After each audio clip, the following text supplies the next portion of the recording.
Dear students, welcome back to computer science class. In the last class, we discussed the arrays and its types. So now we have to discuss how to read the array elements, then how we have to write the program for the arrays. Okay. So there are three types of arrays. The arrays are there actually. So first one is single level or single dimensional array. Second one is two dimensional array, and third one is multi-dimensional arrays. So first of all, arrays means it is a collection of homogeneous data elements. Here homogeneous indicates the same kind of elements. For example, here int a of 10. Here a is the array name and 10 is the maximum size. It means that in a single variable you can store the n number of values. So in generally n number of values, but here the size I have to mention 10. It means that maximum you can store the 10 integer value in a single variable, that is a. If you are using the single subscript, here the square bracket indicates the subscript. If you are using a single subscript, it indicates the one dimensional array. If you are using the two subscript, means it indicates the two dimensional. If you are using more than two, it indicates the multi-dimensional arrays. Okay, so now we have to read the array elements. How to read the array elements? So reading the elements means we have to use cout and cin. Cin means we have to read the elements into the array. If I declare int of a means, so I have to mention cin a. But if it is a array means maximum you can enter the elements, more than one and values at a time you can give the input. Okay, so to read the array elements, to read the array elements. Okay, so if you want to read the array elements means first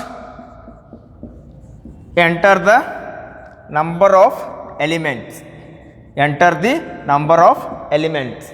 So after entering the number of elements, so next we can write n. Here n elements, n indicates the maximum number of elements. See here if I declare int a of 10, here the maximum size is 10, but I can restrict with the help of n, and this n value should be less than the size. If I give 20 means all the elements cannot be stored in A, because the maximum capacity of A is 10 integer value. So the each integer value size is 2 bytes. Maximum you can enter 10 means 10 into 20, that is 20 bytes. If I write this line, 20 bytes are reserved in the system. 20 bytes are reserved in the system. Okay. So first I can write these two lines. After that you can use the for loop, and I already said that in the last class. So by default the position starts with 0 and end with the n minus 1. So that's why I is equal to 0 I can take, and this process will repeat up to n, that is less than n. Every time I will be incremented. See here, enter the number of elements. So cin of n means I can enter 5. Next I can write cout, one more statement, better you can write one more statement. Enter the elements one by one. Okay, see here. Within this cin a of I. See here, this is very important, and if you want to write any example for the arrays, okay, so this must be compulsory. Now arrays maga yaudo one program baradru, either it may be a small program or either it may be the complex program, whatever it may be the problem or program, but compulsory we can read the array elements. After reading the array elements, you can write the logic, you can solve the problem after reading the array elements. Okay, see here I can declare int a of 10 and enter the number of elements. Maximum I can enter 5. So enter the elements one by one. One by one we have to enter up to 5 elements. See here, I is equal to 0. 0 is less than 5. The condition is true. True means first I can enter one number, that is 10. A of 0 means the 10 is stored in A of 0. A of 0. 10 is stored in A of 0. Or so I can draw the 5 blocks here, 0, 1, 2, 3, 4. So this is A. 10 is stored in A of 0. Okay. Next, I will be incremented by 1. 1 is less than 5. Again the condition is true. Second number I can enter 20. That is A of 1. Here I value is 1. Second number is stored in A of 1. Next, I plus plus, I become 2. Next, 30 I have to enter A of 2. Next, A of 3, A of 4. A of 4. Okay. So like this the elements are stored in the particular position. Here I indicates position and A of I or A of particular position indicates the actual values of the array elements.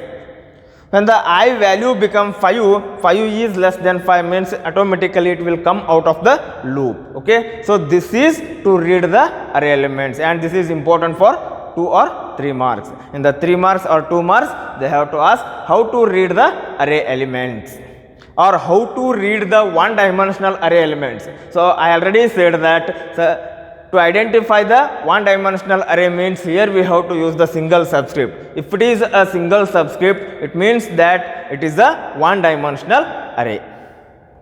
Okay. Next is to print the array elements. To print the array elements. So to print the array elements means after reading the elements. So here I have to read 10, 20, 30, 40 and 50. Okay. To print the array elements means whatever I have to enter, the same values can be displayed. If we want to read the array elements means we can use the for loop. Suppose if you want to print the array elements means again we have to use the for loop. There is no change in the for loop. Whatever we have to write the for loop for the reading the array elements, the same for loop can be used for the printing. Because suppose if you want to change the position means instead of writing I have to mention 1 means it will not print the 0 position value, it will print from first position. So that's why don't change the for loop. Okay. Here print is there, so that's why instead of writing the cin I have to write cout. Cout A of I and L. I equal to 0. 0 is less than 5. Condition is true. A of 0 means it will print 10. And L, it will come to the next lines. I plus plus, I become 1.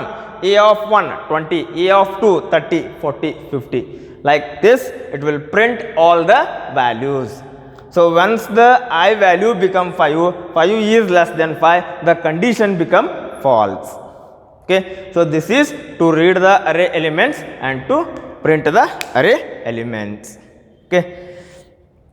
So now we have to discuss the one program for arrays.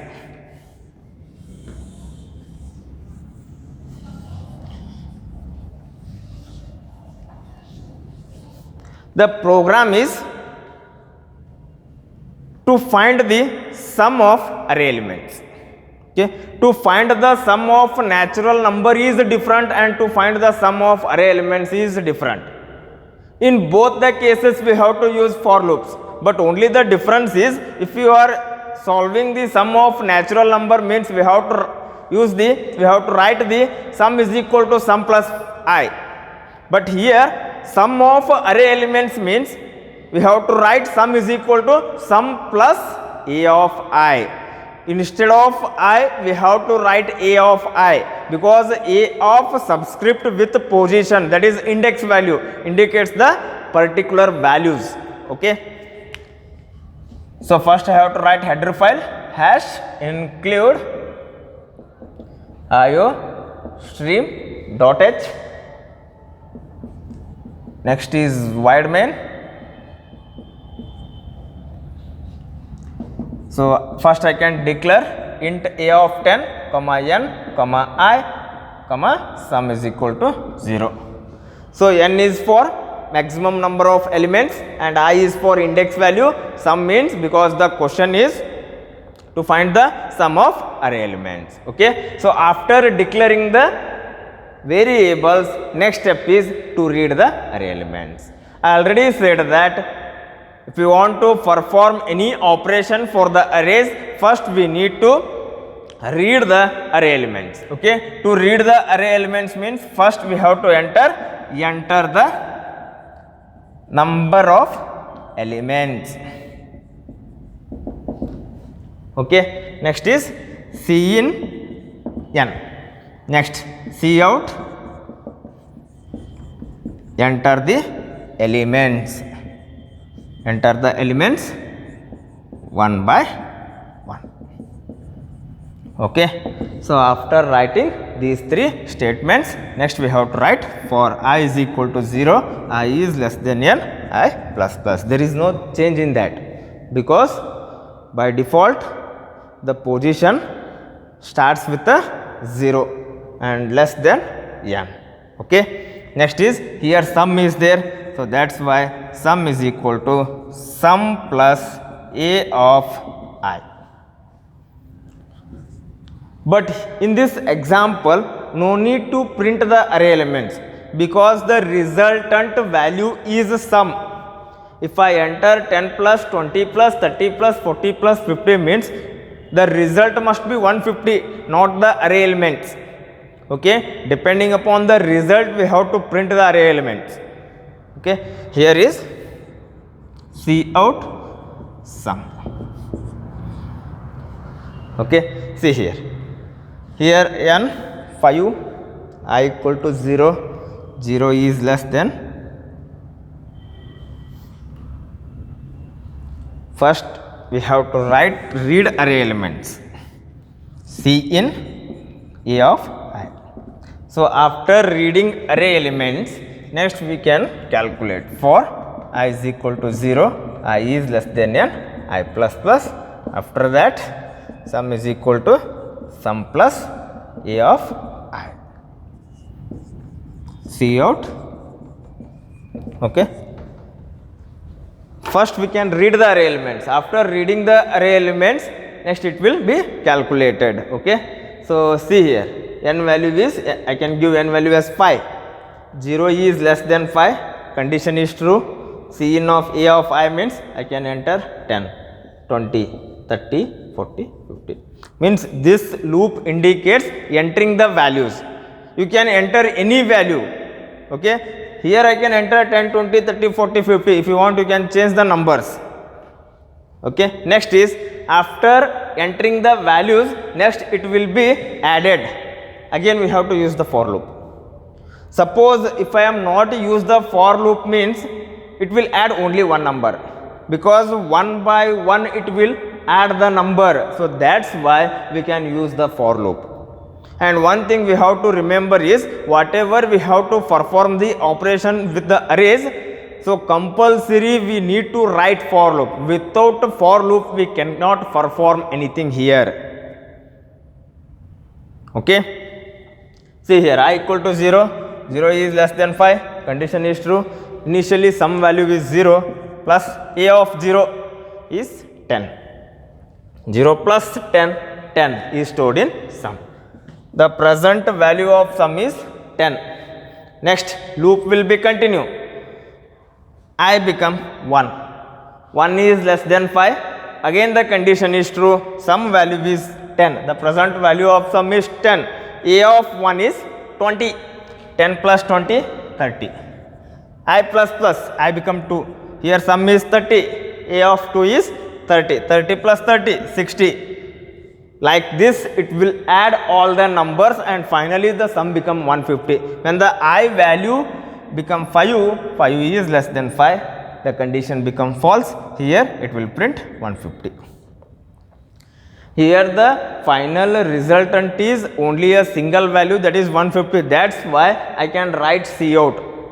suppose if the final resultant more than one values, again we have to write the for loop. Okay, so this is the one example for arrays, and array is very important and it is easy. So just we need to write the for loop. Okay, reading the array elements is important. Okay, whatever the for loop is written for reading the array elements, almost all cases we have to use the same for loop. Suppose if you want to change the for loop, means the elements, all the elements cannot be accessed. Suppose if I write 1, means the elements can be accessed from first position, not the 0 position. So that's why the same for loop can be used. So this is the example for arrays.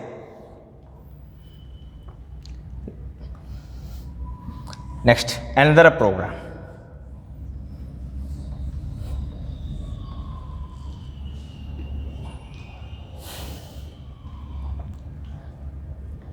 Program to find the positive and negative sum of the array elements.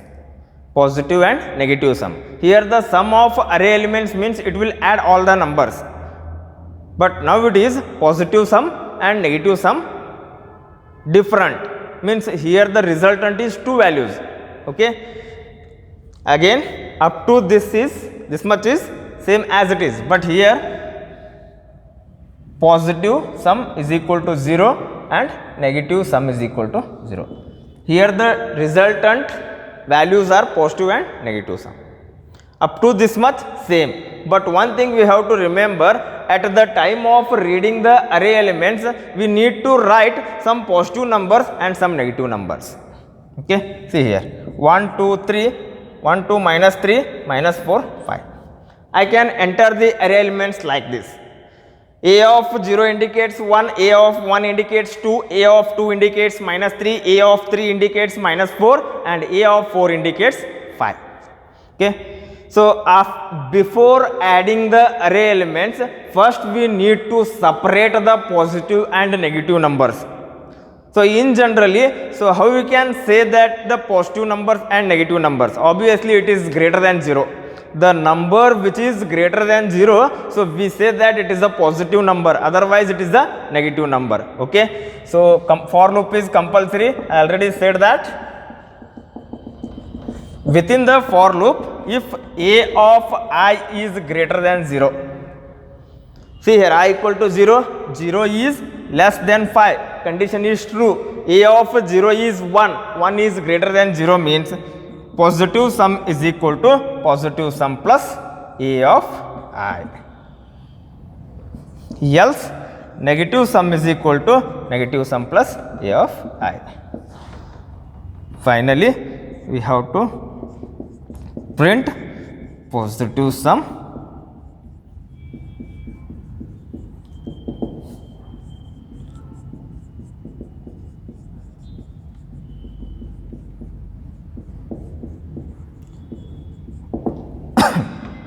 Okay, so now I have to trace. See here, A of 0, 1 is greater than 0, condition is true, positive sum is 0, 0 plus 1, A of 1 is 1.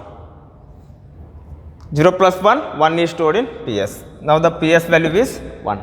Next, loop will continue, I become 1. 1 is less than 5, again condition is true, A of 1, 2 is greater than 0, condition is true. Here positive sum is 1, A of 1 is 2. 2 plus 1, 3, 3 is stored in PS. Next, again loop will continue, it become 2. See here, A of 2 is minus 3, minus 3 is greater than 0 means the condition become false. This time NS is 0 plus A of I is minus 3, minus 3 plus 0 is NS is minus 3. Next, loop will continue, A of 4, A of 3, I become 3, A of 3 minus 4. Again false, here minus 3 is there, here minus 4 is there, it is minus 7. Minus 3 plus minus 4, it is minus 7, it is stored in NS. Next, I become 4. 4 is less than 5, condition is true. A of 4, 5 is greater than 0. Here the PS value is 3 plus 5, 8 is stored in PS, that is positive sum. Again loop will continue, I become 5. 5 is less than 5, condition is false. False means it will print positive sum as well as negative sum. Okay. So this is another example for arrays. Okay. So these two examples are using the single level or one dimensional or single dimensional arrays. Okay. In the next class we will discuss some more programs on one dimensional or single dimensional arrays. The programs are sorted elements. If I give the input value as 5 4 3 2 1 means it should display 1 2 3 4 5. Sorted elements in ascending order. Okay. There are so many examples are there. We will discuss in the next class. Thank you.